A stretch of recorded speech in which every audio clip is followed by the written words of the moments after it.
You ask Tiger to calculate. This deals with linear inequalities with one unknown. The final result is y equal or greater than 2. Let's solve it step by step. Swap sides.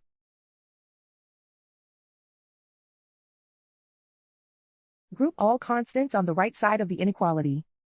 Subtract 10 from both sides.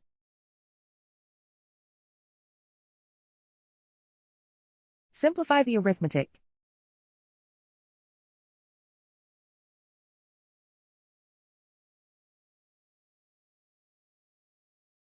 Isolate the y. Divide both sides by 3.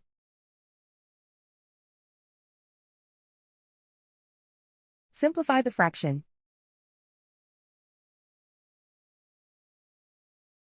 Find the greatest common factor of the numerator and denominator.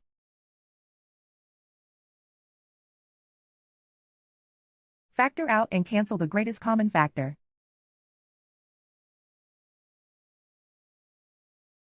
Plot the solution on a coordinate grid.